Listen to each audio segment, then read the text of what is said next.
questions. We want people to always feel like they can learn and teach others at these events. We have talks like Michael's going to give. We're going to do lightning talks back here at Procore in October. We're trying to arrange other activities as well. We're trying to get code reviews off the ground for a little while, but it seems to have been derailed. If anyone's interested in that, a lot of contractors that don't have teams, they want to review their code. You can get together and have peers review. It's really important stuff. I want to give a shout out real quick to some people that made this event possible. Procore, thanks for hosting us tonight, guys. Really, really appreciate it. We had a lightning talk here last year, which was a great success. We're doing another one, like I said, in October. And these guys always put on a great event for us, so we're really grateful for that. I also want to give a shout out to our sponsors. Agilysys, my employer, provides hosting, speakers, and food for us on a pretty regular basis. We have PayJunction hosting us. They're actually hosting our September event. That's on Max. I think it's here. Where's Max? He'll be talking about JavaScript and robots at PayJunction. Come check it out. We also have Work Zones downtown as kind of our unofficial home. They give us hosting space whenever we want it.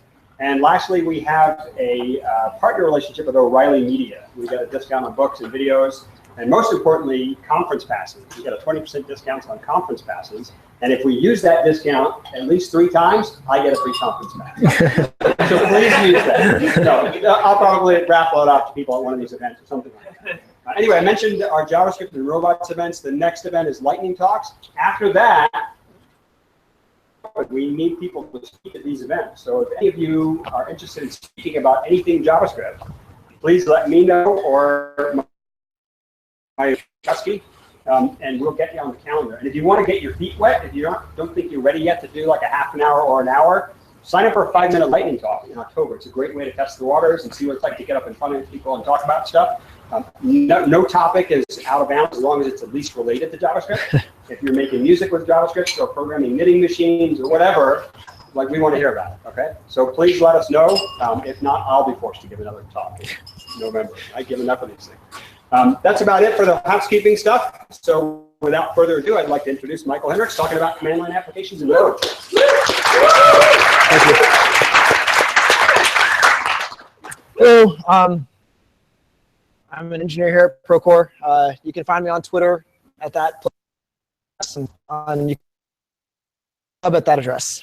I get to use this thing. Does this work? Guess not.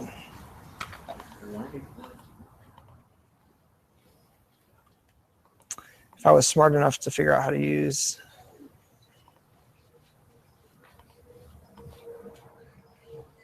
This is really weird.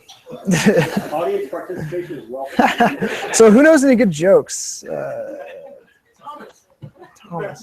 All right, I guess I'm going to do it this way. Oh, there it is. Cool.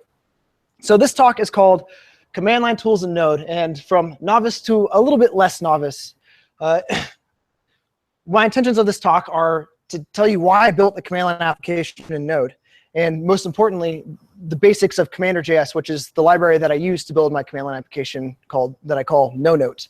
And some insights that I had actually building this command line application. So building a command line interface is a lot different than what we do on a day-to-day. You have used a command line interface. Raise your hand, right? Probably most of us, yeah. How many people here have built a command line interface? Does anyone, right? Okay, a few more. How many people have built multiple command line interfaces? Like that was your job for a while, was building command line interfaces, right? So our jobs are building GUIs, not command line interfaces. And I think the rules are a little bit different. And just because the UI is simpler, it doesn't mean that the UX is simpler. It's still something you really have to think about. And from the beginning, from the inception of what you're thinking about, it has really big implications in terms of what you're actually doing. So I would say if you're starting to build something, really think about it, because I didn't, and it really bit me in the butt.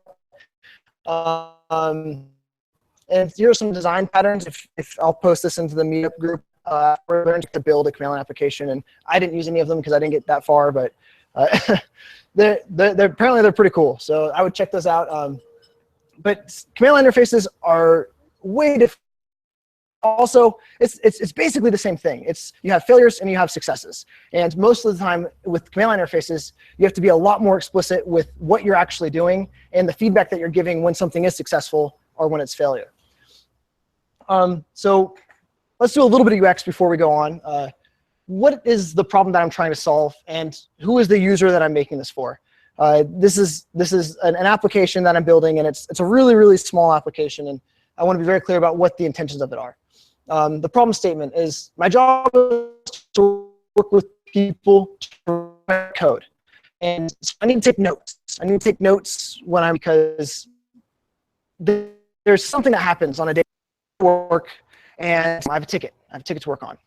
And that ticket requires me to work with Marcus. And I'm pairing with Marcus. And all of a sudden, Sean comes in. He's like, Michael, I have a CSS question. And I'm like, all right, after I'm done with this, I'd love to help you. I need to finish this first. So I'd love to have a place to jot this down, a little place to write down a note that I could, that's in my face, that I'll remember. It's not a Slack remind me, because Slack remind me is always wrong. I say 15 minutes and I really meant 30, or I say 20 minutes and I really meant 5. But it's always wrong. I need it to be transparent. I need to be right there. Something that I look at frequently, something that's always in my face. And I forget easily. I'm terrible memory, just will always forget what's gonna happen.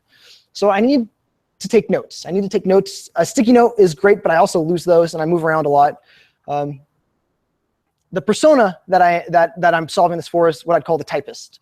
Someone who's always in the terminal, someone who prefers less windows and less applications, someone who prefers typing over the mouse, who doesn't like using their mouse. So I'm trying to get the fact that there's a specific application for this group, for this application that I'm building, just so we can kind of get a feel for what the purpose of this application is.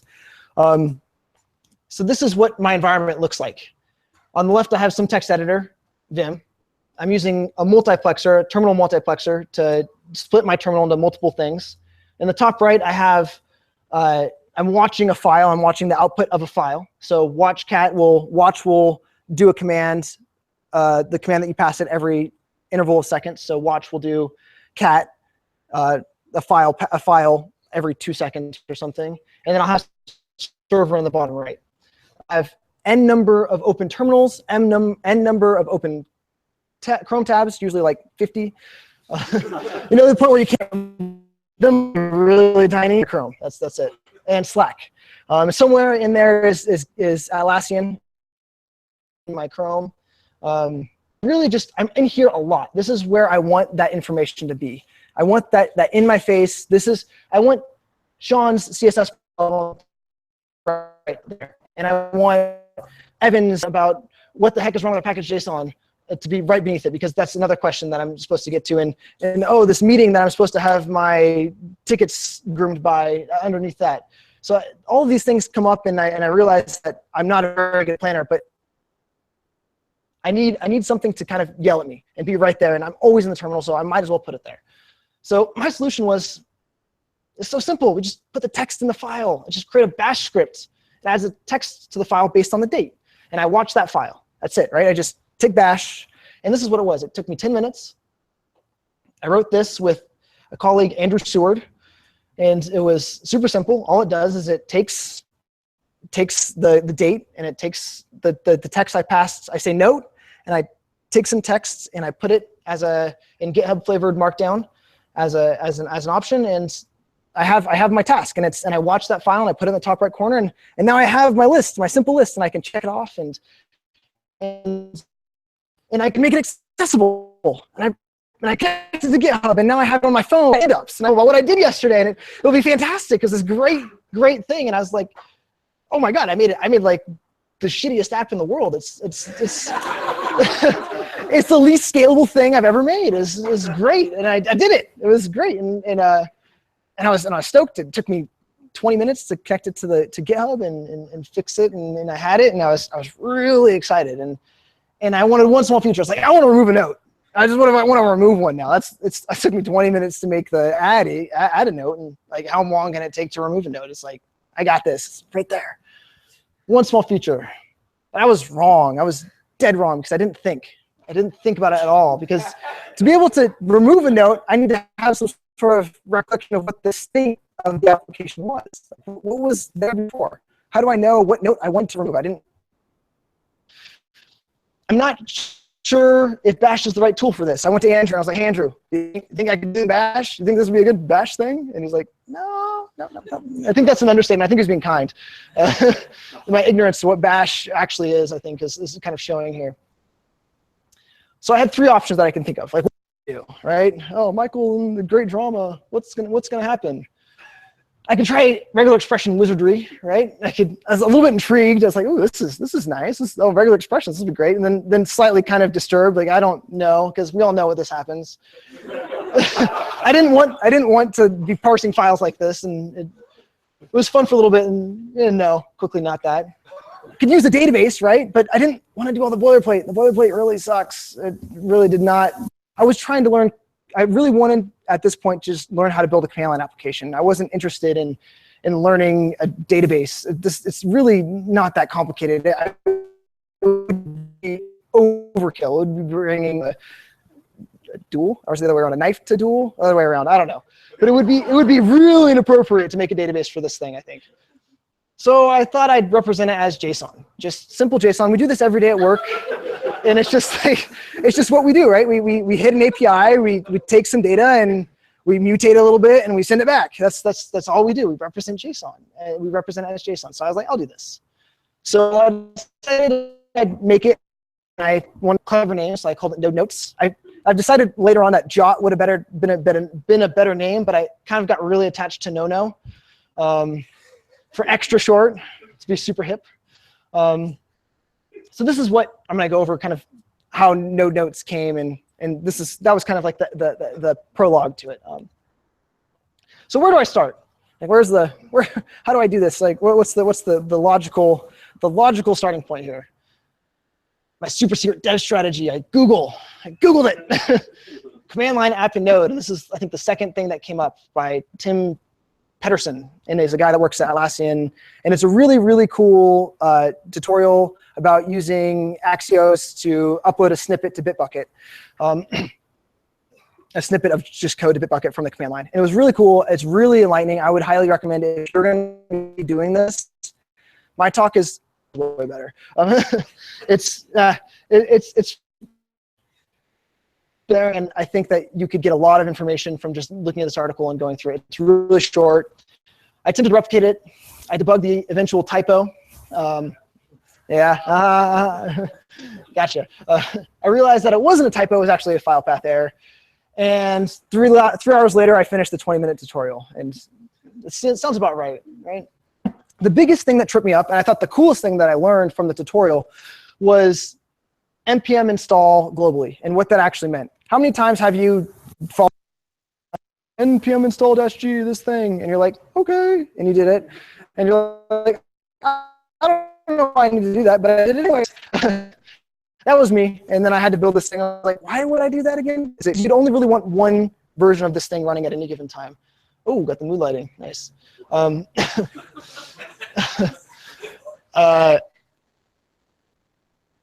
It's like you wouldn't want multiple versions of Word to edit different text files. You wouldn't have one version of Word to edit a text file in this directory and a different version of Word to edit a text file in this directory. You only want one. And it's the same with Node Note. You want to use it once from multiple directories all over your shell. You want it to behave like a native. When you install something with the global command, it gives you a link to the path. And that link to the path, you can leverage. You can leverage in this bin command, and that's really useful. It's really useful because now you have access when you say no or no note or whatever you want to call it. It executes this file, and it's relative, and it's in your path now. So now you have a hold onto this thing, and that's a really big aspect of this whole thing, and it's honestly the first step and probably the most important part. Second, use npm link if you're going to be deving on something, because you don't want to have to. You want to have it every time you save something. You want to watch that save. You want to watch it and then be using the most up-to-date stuff. Uninstall and re-install and do all that stuff. So this is use npm link if you're going to be doing it in dev. And the article goes all this stuff in greater detail than this. But I had no idea that this is how this worked, and it was a really great piece of information I gleaned. So that's how you set up. That's how you set up the actual command. So if I type in no note, realm, right? How do you get information out of the user into modify some JSON, render a note, and make some markdown? That's all where Commander is a wrapper for the process argument vector. And the process argument vector is literally just when you say no note, argument 1, argument 2, argument 3. And it takes those arguments and it wraps them and it makes them really easy to deal with, because if you're going to be building a command line application, you're going to be doing the same stuff. If you're going to build this from scratch, if you're going to try to build a command line application and you're like, I don't want to use Commander or Yargs or any other type of thing, I just want to build it from scratch. I just want to use the process argsv because I'm if you're going to build the same thing, and I mean, it just depends on what your prerogative is. If you want to do that, if you want to learn about argsv, do that. But if you want to build something, then I would probably say go with something like Commander. The 3 important aspects of Commander are the commands, the options, and the actions. These are the 3 pillars of Commander. These are the most important things. And the 2 things that are really important to know the difference between are commands and options. Options are what we think when you push master -f, right? No, don't do that. Never, no. That's what the options are. Commands, you can have optional arguments to your commands. And this was the single point of my freshman Commander, and I spent probably around 6 hours pulling my and wall, figuring out a bug that came around with this. And actions is how you actually act on the things that you get from the command line, and these are the 2 inputs to it. So options versus optional arguments. They're different. The subtle difference is important, and I think very, very, very. This is what an optional argument looks like. You have a program. A program is just an import. You import program, and that's what Commander is. You import program as Commander or from Commander. .command new template, right? I'm making a new template. The command is new, so it's no new. You can say no note new down here. I can't do that. I'm going to not do that. Or you can do no note new my special template, right? Imagine template is some sort of base template that you're creating a note from, a new set of to do items from. You don't have to pass that. You can no note new, and what you're specifying here is not important here, and that is because of the brackets, and that is a Unix standard. That is just part of developing Unix tools. If you look at any man page, if you look at anything out there in the Unix world, that is what it is. Brackets mean it's required. Not brackets. Carets mean it's required. Brackets mean that it's optional. I did not know this going into building this, and it was not in the document, in the documentation of Commander. I think they just kind of assume that if you're building CLIs, you probably understand this basic fact about CLIs. Some might be just a little bit crazier and not the typical user. So the green matches with the green. You don't need to specify it. It's optional. Now, this option function, you can pass in a flag, so -s. Work notes one optional argument, or you can do no note remove work notes -s, which is the optional flag. You don't ever have to pass the flag, and that is subtle, very, very subtle. And it kind of goes into how it behaves. But it's not that big of a difference, and I'm kind of harping on it. But you'll see in a second why it's so important. It's because of how the actions consume these arguments. But index, and I'm really harping on it here, index 1, section, a remove will look like in no note. Above, we're doing the watch. We're watching a file. Index 1 is removed. So now that's all gone, right? Bug is fixed. Next, apologize to support. Remove 1, right? Okay, we got that. So if you look at the action here, if you notice that there's ref, index, and option for the arity of function, that function in the action. Options is always the last argument. It's always going to be there, and you can access it as a key of options. So section is going to be a key of options. Ref and index are the first two after remove. Ref is required, index is not. So if you don't structure your application in this way, it can be a real nightmare. And I didn't do this at first. I structured it off of the flags, and it was just a nightmare because I didn't really know what I was doing, and I didn't really know that the functionality matched exactly in this way, kind of forward in the front and then at the end with the options. And that was a real big pain because it was really easy to get somewhere with it, and then all of a sudden it just break because I'd actually done it wrong and I changed some sort of relationship between the position of the arguments and the position of the required and optional arguments. So the brackets, the big thing, the carets, required, brackets, optional, and that was just it was so brutal because you don't, if you don't know that, they don't explain it really in the documentation, and that was just not a fun bug to deal with. Some cool things about this: you have chalk. Chalk makes it green. So if you go back, that green text you saw at the end there is a really simple thing that you can import. And so you get a lot of really nice things with JavaScript, or with this. You get a lot of the things that you're used to in JavaScript. You just import it, and it's really nice. So that's awesome, right? Let's talk about how to make no-no now and what the structure of that looks like. So this is what the init function looks like. So I say no init, and I wait for some input from the user, some path to a directory. Success, that's great. I made a dot file for you. Oh, did you want me to create the path? Yes, sure, great, success. Now I can start taking notes. Awesome. That's what this code looks like. What's great about this code is it's a generator. Co is a library that's written by the same author, TJ, oh gosh, his last name.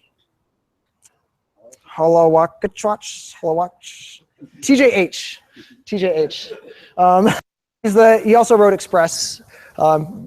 It's really, and he also wrote Co and also Prompt. And they're all supposed, Co, Prompt, and Command are all supposed to work together. And Co is a wrapper. It's a generator-based control flow. Yes, and the browser using promises, letting you write non-blocking code in a nice-ish way is the tagline for Co. And it's nice because you can use a generator, and this yield I think is really, who's used a generator before? Who's used yield? It's really nice because it feels like synchronous code, but it's asynchronous. So right here at that prompt, that notes dir path yields to the prompt. We saw that was the first line we put in. That it's yielding down, it's waiting, and it's not a callback. It's really easy to deal with. It's really intuitive. It's not hard to reason about. And then you do some stuff, and then you do should create. You yield again, and you wait for another confirm, and then you do another thing, and you start taking notes, and it's over. And that's really, I thought, a really nice interaction with Commander, and I really enjoyed that once I wrapped my head around what was going on with the actions and the commands. This is what my file structure looks like. I have days. Each day has a date inside of it, and each date has a data JSON file and a markdown file. And I have templates that I can copy from. So I have a default one, which is the default one I use for work, and then the weekend one when I'm doing weekend things, which I never used, but I made it anyways. So the whole point of me explaining this is that I always modify the data JSON, and then I re-render the note. And then I modify the JSON, and I re-render the note. No matter what happens, once I modify the JSON, I always call re-render note. Re-render the note, re-render the note. So it's a unidirectional flow. It's a lot like React. I have effectively a render function that I wrote that I didn't realize was a render function until I looked at it later. I was like, oh, wow, I just did render for React. It's great. And it's really not really. I'm nothing close to that actually. Just it's the same kind of pattern. It's you make one change in the data, and then you re-render the UI. Change the data, re-render the UI. And that worked out really nicely. The JSON structure looks like this. I have a section, a work note section. So along the way, I decided to make sections because I realized that I probably wanted sections. I wanted work notes. I wanted maybe after work notes, before work notes. I don't know. I wanted to have sections. It just seemed logical. So I made an object that had a reference, a description, and the items that were a part of it. They have a description and a status, whether they're complete, incomplete, or failed. So I'd always modify this. I modify this, and I re-render the markdown off of this file. So this is how we get input from Commander. So this is the add command. So we have that required argument, the CLI ref, and a required argument for notes. So some sort of text that's gonna represent what is being added to the note. There's an alias. You can use aliases. So if you want to do no a, it's nice. It's right there. Description is really cool because if you do no add -h, it's automatically Commander does that for you. It says, oh, description is add note to objects. Actually, it should be add note to section, but we'll look past that. But it's really nice because you get all that stuff for free, and Commander does that for you. You'd have to do that anyways, because why would you build a command line application that didn't have help? And Commander gives that to you for free, which is extremely useful. The action function right here, I call add note, which sends the note text and a command line reference, which is the text and what you saw earlier here. Oh God. Which is the CLI ref, so it knows which section to grab, and then it adds the note, and that's how it works. This is what add note looks like. This is where I modify the actual JSON. Down here at the bottom, the modify to data. I go through the data JSON keys. I find the one that matches the CLI ref, and then I add the description to it. And I write to that JSON file, and then I call make note, and that's make note. And make note is how you actually render the checkboxes and the markdown file itself. And so this initial, this is how you get your input. This is how you figure out how you change the actual data. And this is how you figure out how to change the UI. And this is the only render method I have. This is the only UI mutator that I have in this whole application. And I know it's terrible. This object.keys for each should have been reduces. I don't know what I was thinking. But yeah, it's a really, the right stream was nice to work with. It's a little bit unintuitive. I never used streams before, but it works out pretty nicely after you mess around with it for a little bit, because you get access to write, and on finish you can do a callback, and then you have end. But that was really nice. It was pretty simple actually. That's really the crux of the application, to writing a JSON file, writing to a JSON file, taking that JSON file and re-rendering it and spitting out the results again.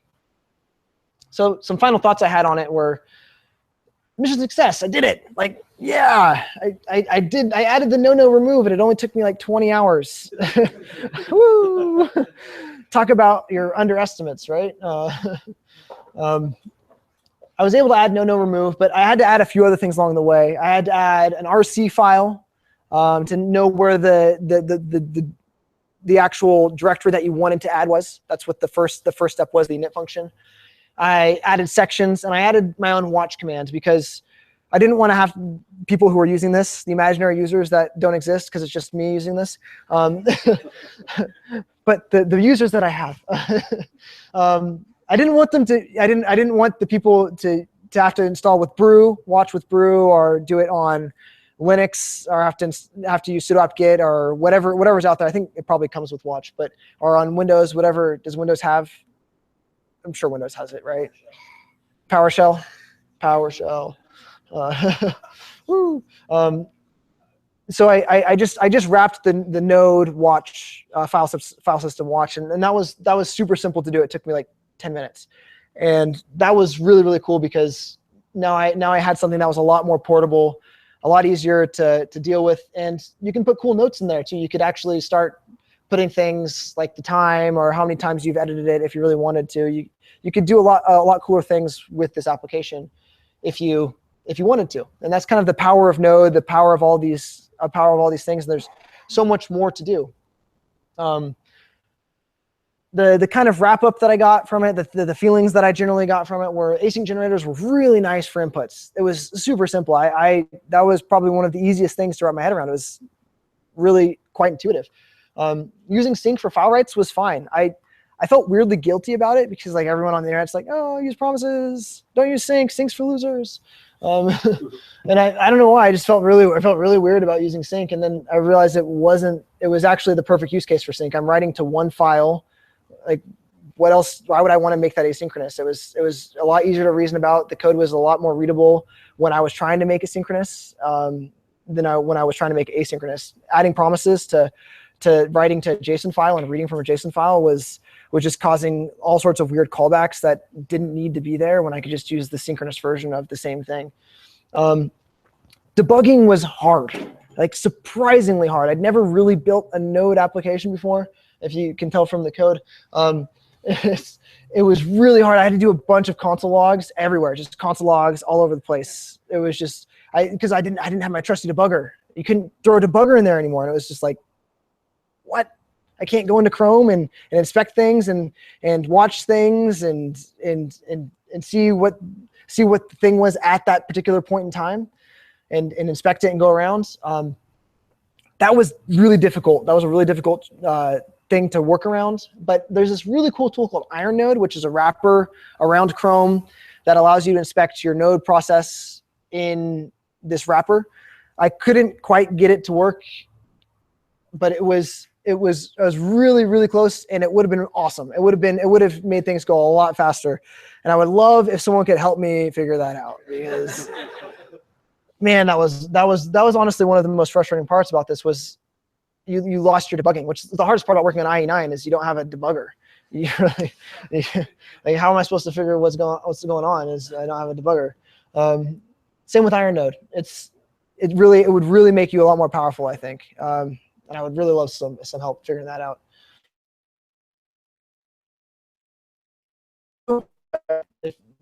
If anyone wants to pair with me on it, if anyone has no idea about anything on this, I would love to walk you through it, and I'd probably understand a lot more about what I wrote, and hopefully you'd learn something too. Levels, really, seriously, if you have no idea what you're doing, if you're just starting out with programming, I'd love to walk you through it. If you are really good at programming and you're like, wow, that was embarrassing, I can't believe you presented that, I would love for you to help me figure out what's so embarrassing. I really like collaborating. So if you're into it, send me a message on GitHub or Twitter. Procore is always hiring. Procore is a really great place to work. I love that I started my career here. I'm very lucky to have started my career here. I'm very lucky to continue my career here. And one thing that really stands out is the CTO. I was at a RailsConf 3 years ago, and it was at Chicago, and they paid for my ticket to go, and they paid for my hotel, and they paid for the conference, which was expensive. And I was like, Sam, why are you doing this? This is so expensive, and I'm just gonna learn all this stuff. And what if I leave? I'll feel really guilty, and you'll waste all this money on me. And he's like, I'm not so concerned about if you leave, if you learn something and you leave. I'm way more concerned about if you don't learn anything and you stay, which I thought was amazing in my career here at Procore. And I think that is one of the most important things that drive how Procore's culture. I cannot recommend, and I'm trying to be as sincere here as possible, that Procore's a really, really great place to work. I really enjoy it. And oh my God, look at the view. You can't see because there's a giant tent here, but it's really that. Yeah, it's great. Until next time, stay in touch, tweet at me, contribute. Thank you.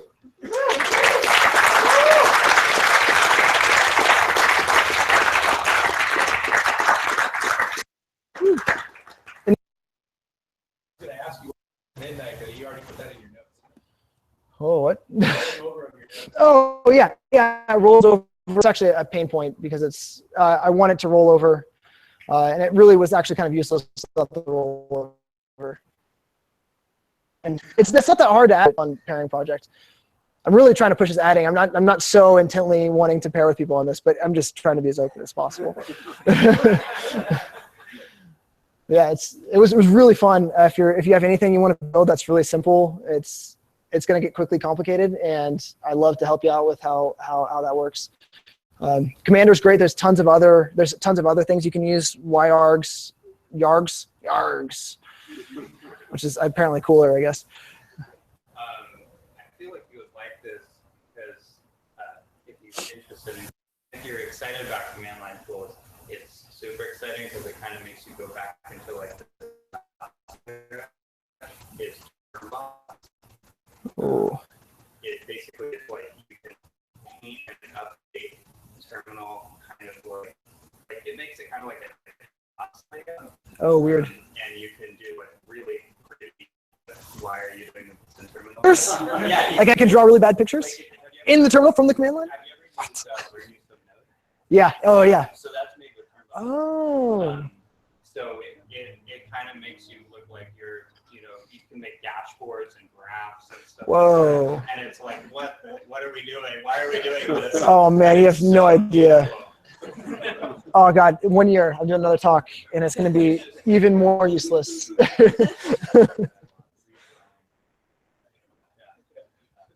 Evan. You saw it on NPM. Oh, it is. Oh yeah, you can install it. It actually has a bug that I fixed this morning. I have not published that yet, so don't install it yet. Actually, do, and then see if you can figure it out.